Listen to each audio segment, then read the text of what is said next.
The risk is something which will damage one of the objectives. How do we monitor the health of a project? Okay. Because if the health of a project goes down, the project is doomed to fail. So first thing we need to track is whether it is. Is there any specific tools you use in project management? So traditionally we use.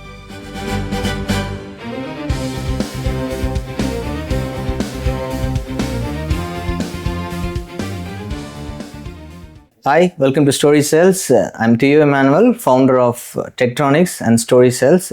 In Story Cells, we discuss entrepreneurship and components of entrepreneurship like marketing, sales, and operations. And today we have Dr. Sunil Meshram. He's the certified Scrum Master. He is a project management professional from PMI USA. He did his PhD in project management and he has rich experience of 30 plus experience in corporate training and project management. And glad to have you, sir. Welcome to the show. Thank you, Theo. I'm so glad to be on the show. Okay, so this thing, the project management, it's new to me. Okay, so what is project management? Can you explain me in simple terms so that I can understand? Yeah, so there are two parts to it. Project management has two words, project and management. So let's get step by step. Okay. So what is a project? The first word. So generally, project is a temporary assignment. It has an end date. A project always comes to an end. And the second characteristic of a project, it is unique. And third, it is progressively elaborated. These are the definitions of PMI. So a project is a temporary assignment, so which has to come to an end, unlike operations which keep going on and on. Like Chennai, if you see Chennai Metro, it's a project. Once the project ends, the line gets functional, it becomes operations. And a project creates something new which has never been created. So project creates something, a new product, a new service, or a new research result. And third is project is always progressively elaborated. That means the scope of the project becomes clear as we gradually increase in time in steps. So it is gradually it is done and the scope gets progressively elaborated. Second part is management. So what is management? Now, management is an art, management is a science. The science part, we have knowledge, we can learn from books, but it's also an art, which means you have to practice it. I personally feel that management is where you solve problems. So project management is basically solving problems in projects to achieve the goals of the projects, in simple terms. Okay. So Stories is all about entrepreneurship. Okay, we help entrepreneurs through educating them, so how to run their business, okay, and taking care of their marketing, sales, and operation. Maybe this will come under operations, I guess, the project management or something. So will it related to operations? No, as I said, operations is different from projects. So coming from the entrepreneurial point of view, so all entrepreneurs do projects. So suppose you get an assignment. So I know, like Theo, you're into digital marketing. And so a customer comes to you and says, okay, create a digital campaign and run it for 3 months or 6 months. So there is a time to it. And there are 2-3 parts to it. First, you'll have to create the content. Then you'll have to choose a media or platform where you need to do that digital marketing. And it is a time-bound assignment. Right. So it is a time-bound assignment. It has a scope, it has a cost, and it has time to it. So it has to be done within 3 months. So for you, it is a project, right, which uses limited resources of time and cost. So all entrepreneurs do similar projects. Yeah, another example I can give you is, suppose you are giving a proposal, and it's a big a proposal has to be submitted. It's a small project, but you have to submit a proposal in 7 days. So you have to give a output of this project is a proposal. Maybe you want to give a 10-page project proposal, but you have to study. You have to do some research on the customer, his needs, his wants. What are the competitors offering? And what is the difference you are offering?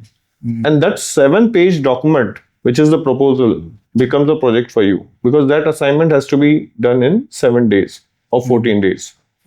So all entrepreneurs do projects. Some projects are very small, some projects are big. Right. So I hope I answered your question. Yeah. Yeah, so if we don't follow that kind of project management, so how will it affect the operations or the performance of a business or business owners' performance? Will it affect? Okay, let me come back to you. How do we earn money? So if you look at any company which is earning money, so they are all doing projects or operations. So just to give you an example, Chennai Metro, they are doing a project which they have outsourced to L&T. Okay. Okay, so they are giving a cost to that. Once that project is over, L&T is doing that project for them. So for L&T, that is the way they earn money. L&T did the Delhi Metro and L&T is now doing the Chennai Metro. So after 2 years, the project will get over and then the operations will start. So what happens in operations? Operations, they are selling tickets. They are selling the ad spaces on the Chennai, stations, the parking space, the handles on the, inside the metro. So they are doing certain things which will help them to take care of the daily cost of running the Chennai metro. You see, so these are operations. So generally, people either make money from projects or operations mainly. Some companies do both. So you see in entrepreneurship also, in software companies, people are making products. So there are a lot of big companies who have made software for banks. So once you make the software and give it to them, you get the money. But then you get a 3-year maintenance contract also. So that 3-year maintenance contract becomes part of operations. So yeah, even selling hardware. You buy all this hardware for computers and big machines. But after that hardware has to be maintained. So that infrastructure management, they become like operations. So all entrepreneurs are either doing projects or they're doing operations. Right, and now it's clear. So, can you tell me a brief history of project management, how it evolved through the years? Yeah, actually, most of the management sciences are, they are derived early from the military. So the United States military, you see, they used to make project schedules using Gantt charts. So there was a very famous guy named Gantt, and there was a chart called as Gantt chart. Yeah. GANTT. So it's like a schedule.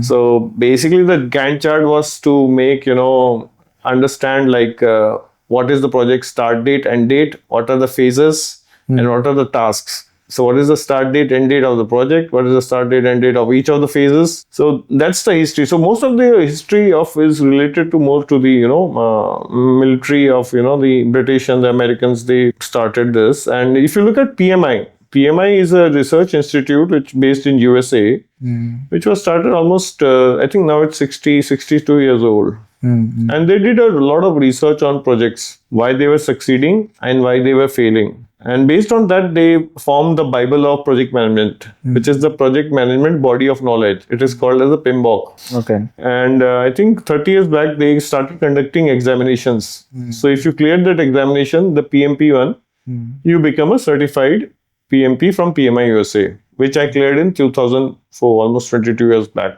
Okay. Because of that exam, I got a wonderful opportunity to work in a MNC company in China. Okay. Yeah. So now you're a consultant in project management, right? So when you engage with a company, so what kind of pain points they go through and how do you solve their problems and what's the common problems they'll face and what kind of in the operations or something, how will you find the gaps there? Yeah, actually, if you see the management per se, so in projects, there are a lot of conflicts. Okay. And the conflicts can be because of resources, can be because of scope. Now, let me give you an example. So when we say what is the scope of a project, so suppose somebody gives you a digital marketing campaign and you decide and you discuss everything and you also write something down, but something is missing. Something is always missing now. So unless we have a clear written scope of the project, there are bound to have problems. And the client will always say, okay, you are supposed to do this ad in X number of platforms and you did it in Y number of platforms and you missed that platform and the ad was supposed to be 3 minutes and there were supposed to be 4 ads of 3 minutes or 12 minutes. So, even after writing so many things, maybe in some industries very clear, but in some industries it becomes very, subject to interpretation.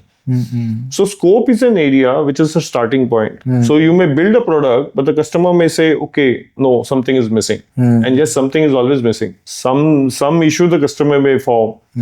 So the best way to deal with these situations is to have a strong written agreement. And if you foresee a situation where there can be a dispute in the court or a legal thing and the amount is bigger, especially in the government contracts, so they will want you to get that agreement also registered in the court, So then it actually becomes a contract.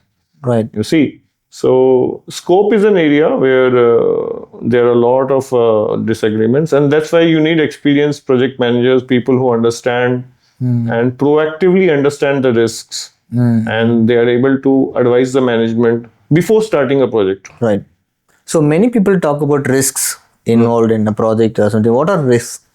Yeah, that's a very nice question, Theo. I'm glad that you asked it. Actually, if you see, a risk is an event which may or may not occur in the future.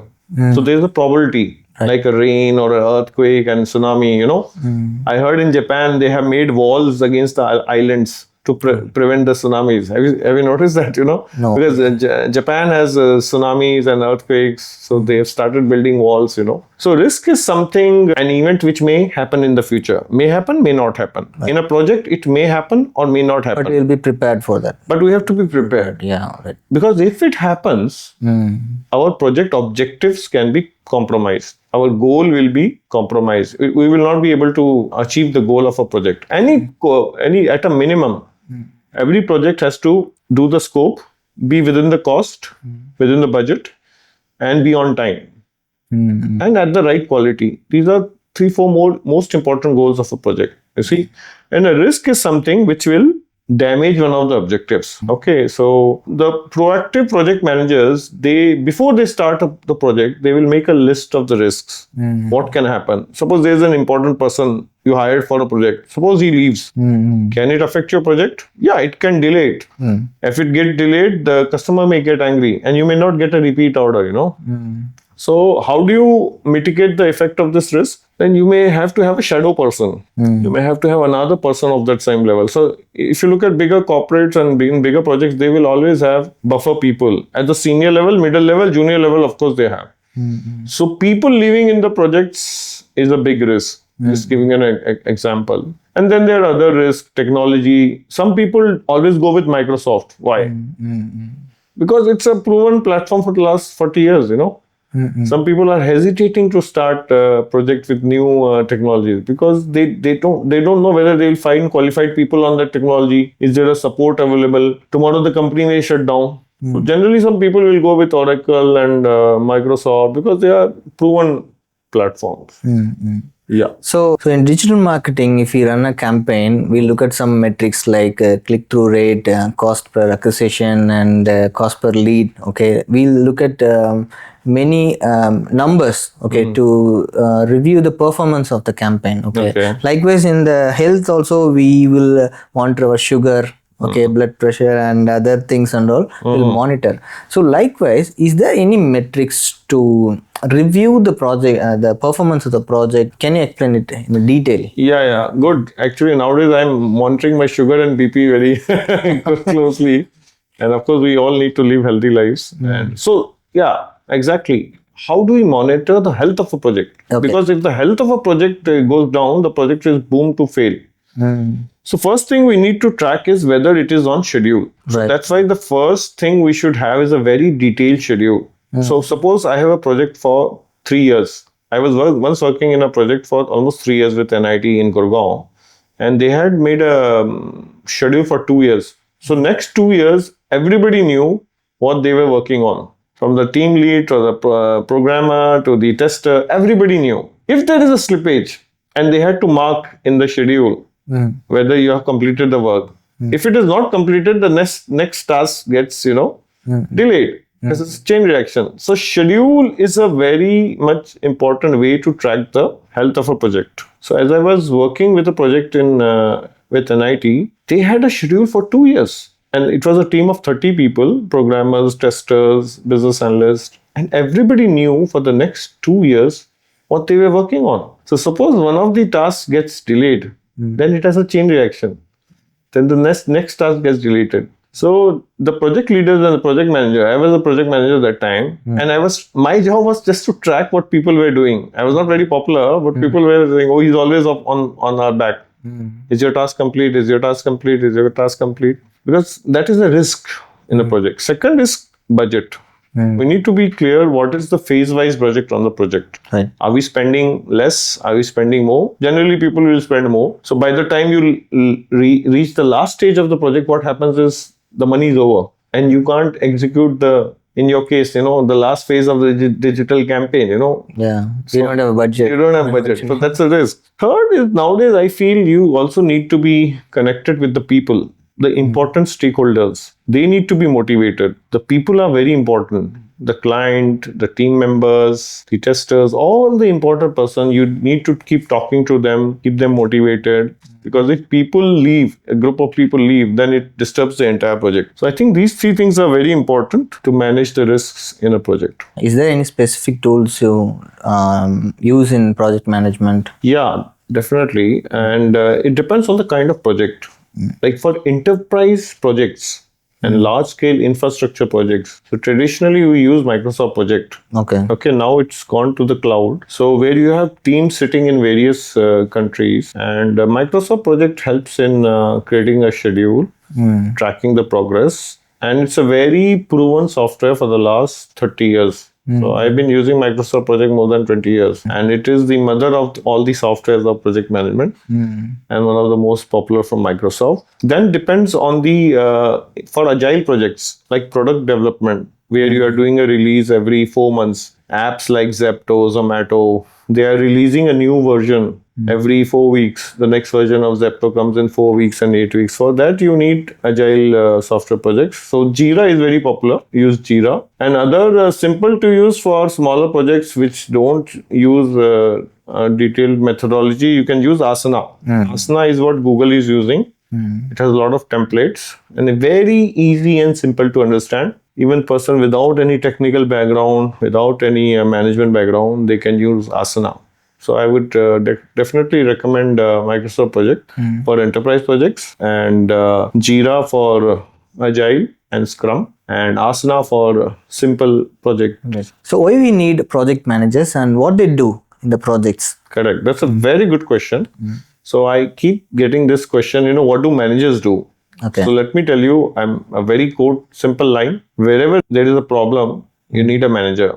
Right. Where there's a problem in sales, you need a sales manager. Where there's a problem in branding, you need a branding manager. Where there's a problem in marketing, you need a marketing manager. You can include digital marketing also. Yeah, definitely. And where there's a problem in traffic, in Mumbai and of course Bangalore has a lot of traffic. So you need a traffic manager. Right. Similarly, all projects do have problems. Right. Main is cost escalation, scope escalation, stakeholders are unhappy, people are leaving, resources are not utilized.